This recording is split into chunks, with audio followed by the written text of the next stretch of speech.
Emmy's just over there fixing up her her bed. She's just kind of almost done taking it apart, and she told me she doesn't need a hand with it, so she's just going to get that ready. So I'm just going to sit here and enjoy my coffee and wait for her to get ready. And I got a few things here that are good to go, so it'll be it should be a good day. It's nice out. It's really nice that it's nice out. In setting up her ground wire, I installed a rivnut. So essentially what I did is I drilled through some internal framing material to make a hole for the rivnut, and then I sanded the surface part of it so that the rivnut would get a better contact adhesion to the material, like the metal of the van. And what a rivnut is essentially, this is one right here. This is a little, it's kind of like a rivet, really. It's a combination of a rivet and a nut in the inside. So it's got a threaded inside to it. And these little splines here are just there to grab the material. So what ends up happening is you put this in the tool, and when you compress it, it sort of mushrooms this part back towards this part, and it sandwiches the sheet metal between this little edge right here and the material here that folds back towards it. So anyway, what's going on with that is there's a little bit of material contact that's right here on the inside of her van with the sheet metal, and then also right on the back side of it right here. And then this is the surface area that I've got the ground wire attached to. So this is kind of similar in my van, but like this is exactly what I did for my grounding, and I've got this in 2 places in my van. But the surface area here isn't very big. So, and I've got a pretty big gauge wire going there to ground it, and I want to make sure there's a little bit more conductivity there. So what I'm going to do is, because I sanded that sheet metal around the area, is I'm going to put a washer in there as well. So this is going to go around here, and it's going to act as a sort of fill. And the back side of this washer is going to contact the sheet metal, and then the other side is also going to be contacting the lug that's on the end of that wire. So I got 2 washers. This one's a little bit thinner, and I don't have to modify this one. It's going to be fine just the way it is. But this is just regular steel as well. And then I bought a stainless steel washer, and this one is just a little bit too, it's not quite the right size. So what I have to do is open this up, and it'll give me a little bit thicker. This is actually the same thickness as the rivnut outer material. So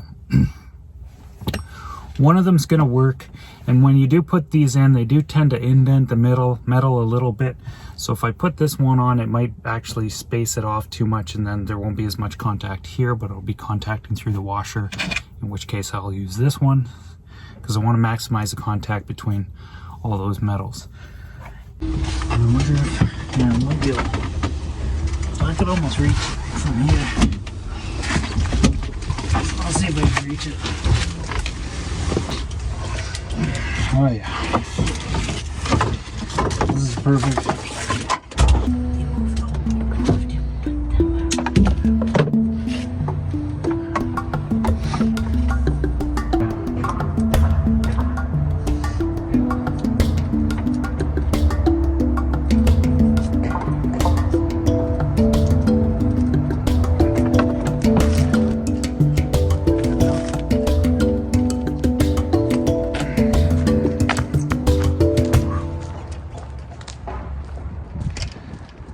Need a bit of wire for this side of the project.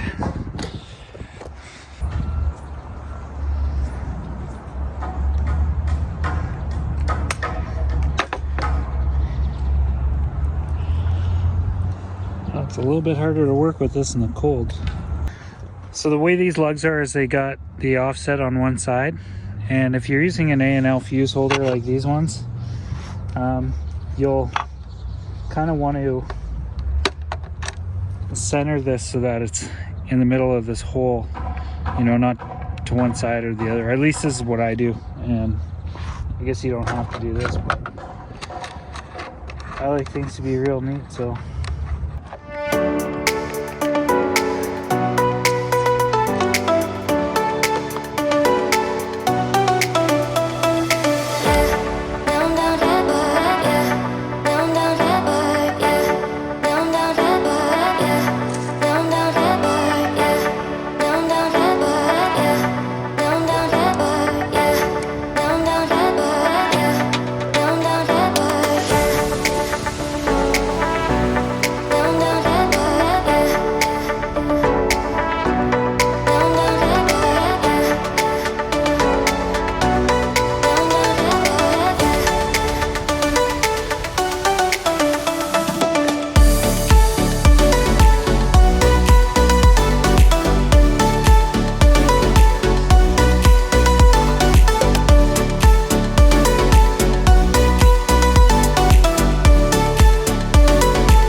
about the noise, you guys.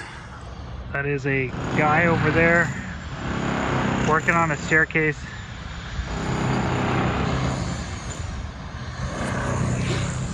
Nothing I can really do about that. We're sharing the wild out here, so. Anyway, so yeah, you can see how it goes in underneath here. Move that out of the way. So it's got a fair bit of clearance here. So there's a holder there and a holder here. And that should be fine. What I could also do is put a little post right here, like a nylon post. Which I might do, and then this is going to go over that. That's the main negative wire, and there it is. So it goes from here around like that, over and like that. So I'm routing it this way because there's a wheel well here, and I'm going to have a couple wires coming up here anyway, and there's not a lot of space between here and the wheel well, and I don't have too many wires in this area. So anyway, that's it. This is gonna get connected probably onto there, like so. Just that'll get clean. So next up is I got to do the negative wire. It's gonna go from here, and I'm just gonna go right there because it's a nice close right to that spot. And then so yeah, it's coming along.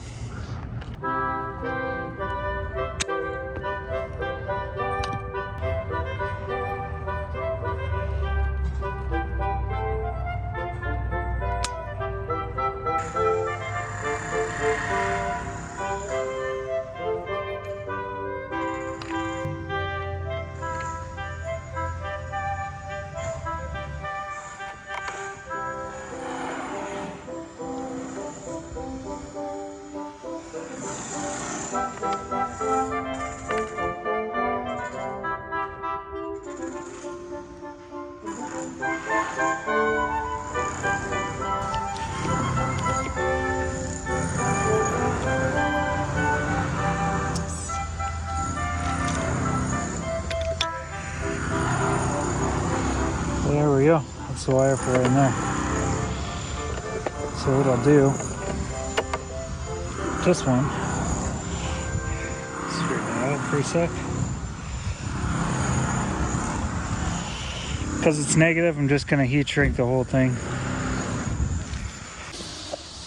Okay, so what I'm going to do is I'm going to heat shrink this wire inside the van. Just because this is working better in here. Outside it's a bit too cold, so it's a little warmer in here. The fuel just burns better. And I got my fan running pretty high right now just to help exhaust any of this stuff out of here. So I'm gonna get to that bit of business now. And I'm doing black over the whole thing because this is negative wire, and I knew I only needed a short section of it, and I knew this was gonna work just fine. Ideally, there's a better torch for this kind of thing, but I bought this thing a long time ago and I used it when I was doing smaller wires on motorcycles and stuff. And it works for this, it just takes a while longer. That's it. So this has got a little bend in it, so while it's warm, I'm trying to approximate it. Just like that. And like that. And there we go.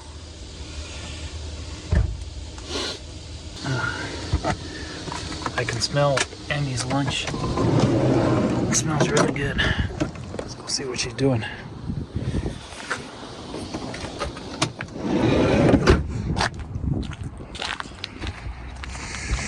It smells really good.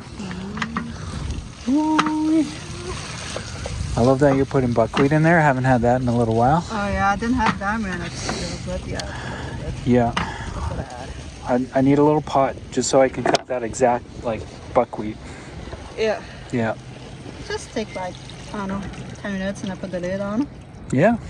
And I'm going to some. That's good. Look at that, guys.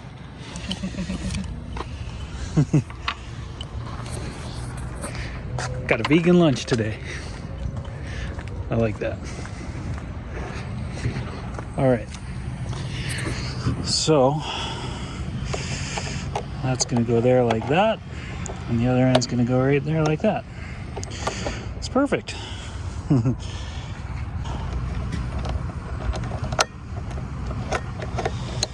Nice and tidy.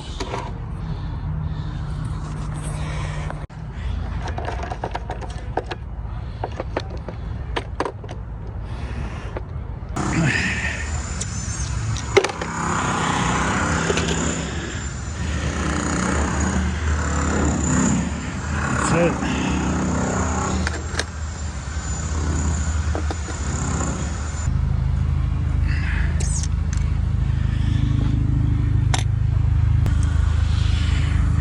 Okay, I'm gonna go heat shrink this one and this one. So apparently dinner or lunch is ready. There you go. Oh, look at that. That's great. Ooh. It's got curry in it, doesn't it? Yeah. Do you like it? Oh yeah, I love I forgot curry. to ask you. No, I love curry. That's what I want to make tonight.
Oh, you still have to finish that part?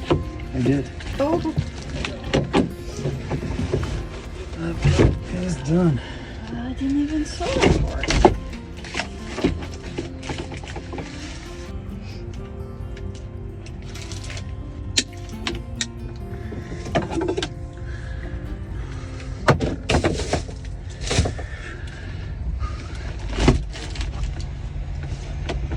Is it screwed to the floor?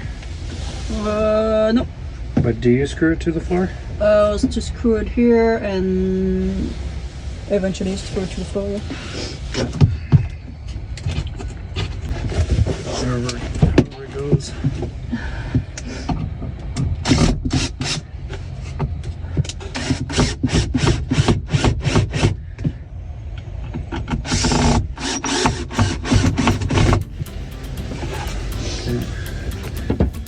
And I'll do this side here.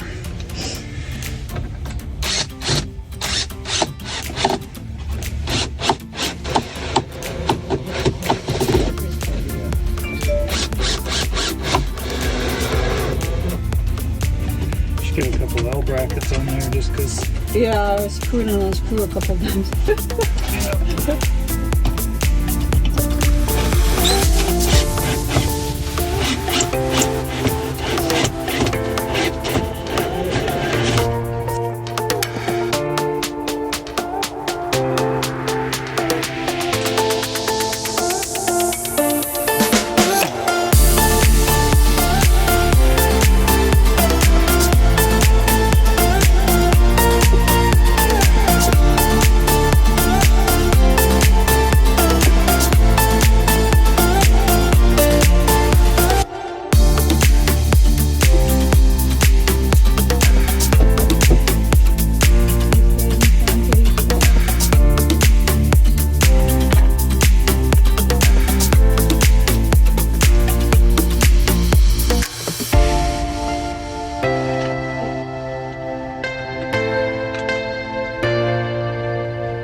Yeah, I'm gonna need another like hour or 2 hours in here.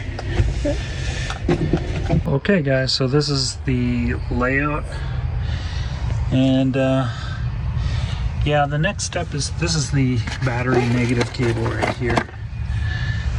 So that's all ready to go. It's just gonna stay in there for now, and the alternator is not hooked up, and it's also disconnected at the front of the van still. I'm just gonna leave that like that, and this is gonna be the power for here. Battery positive is not hooked up yet either, so I'm just making these cables here. I'm gonna take these to my van tonight. The rest of the heat shrink on them over there, because this thing's not working so well because of the cold weather. So once my van's warmed up, I'll do that in there, and then tomorrow I'll get back to this and we'll hook up a wire in this so that she can charge her Jackery, and we'll also hook up the little comm cable that goes into the shunt. It'll go up there into the shunt. So once we have that hooked up, then she can monitor her batteries, which are gonna live right here. Okay, all done for now for today. We're gonna get together first thing in the morning tomorrow, and then I'll try and get the rest of it done.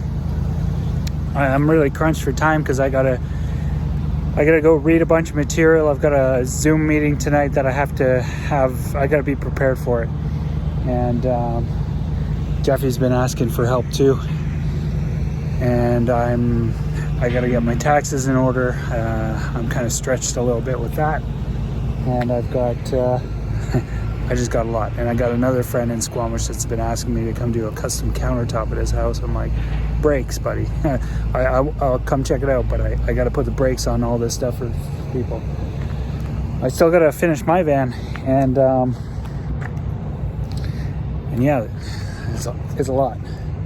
Anyway, Emmy's taking off, and something's going on with my van. I'm going to show you right now.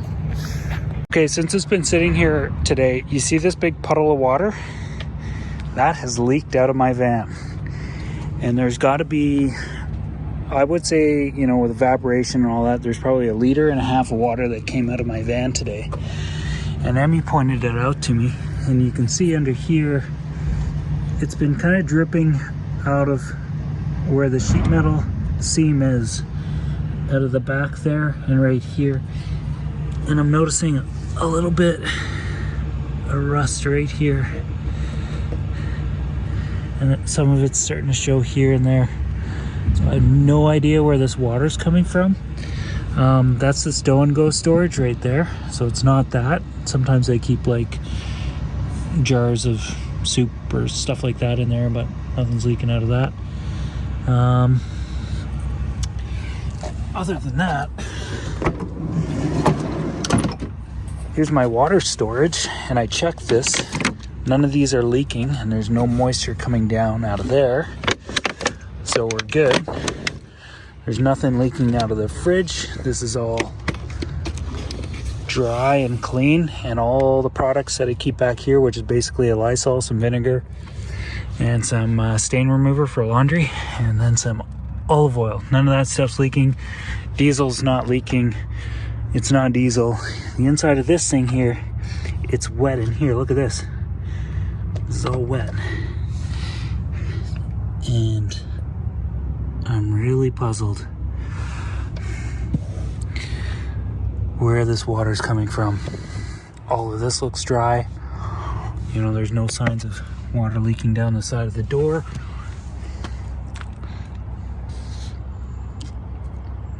Up in there looks good.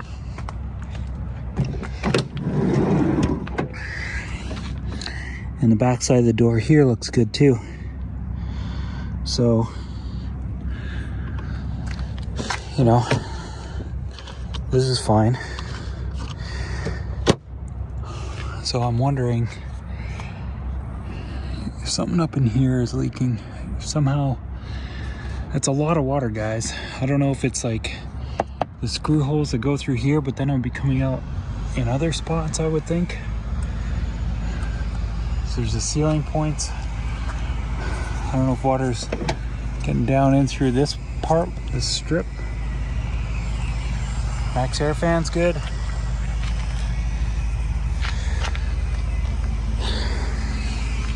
I don't know. That's a lot of water to come out of the van. I'm a little bit concerned about that. I don't have time to dive into it right now, and I'm really puzzled. I don't know where to start looking or what it could be. It's coming from inside the sheet metal somewhere. It was a pretty cold night last night, and I was running my heater all night, so it's possible that a good deal of condensation had built up in there, and it started dripping out, and it might be a place where condensation is building up in the van, and it might be doing this even on rainy days, and I'm just not aware of it because, well, when the ground's all wet and it's dripping, you're just not going to notice it. So I don't know what I'm going to do, but I'm just going to keep an eye on it. I got a lot of things going on right now, and I got to do the rear brakes.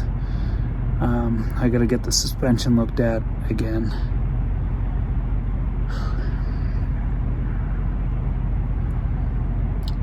Yeah, I really hope it's not one of these vans that are like, it's a project for me, but I really hope it's not one of these projects that I gotta like jump out of really quickly. I was kind of hoping this thing would go for me for at least a few years. I put a lot into it, and I really don't want to get into another van build at this point. I need a break from that, and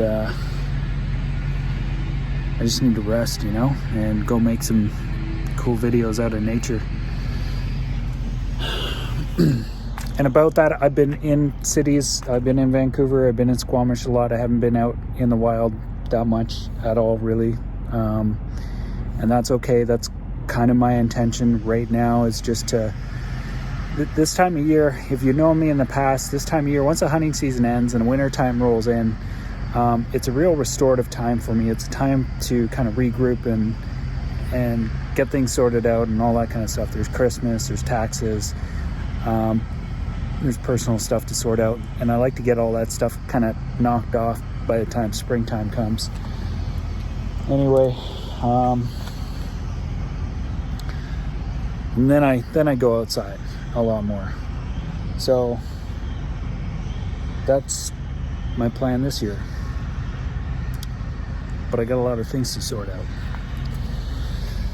Anyway, I hope Jeff's going to be okay for a few more days. I know he's fine. He's pretty well sorted in that van. He's got a couple things that he needs to get done at the shop, mechanic-wise, but that's something he can get done anytime he wants. Anyway, guys, I gotta run. I gotta get going. So we'll see you later. Hope you guys like this video today, and that's it. Take care, guys. Bye-bye.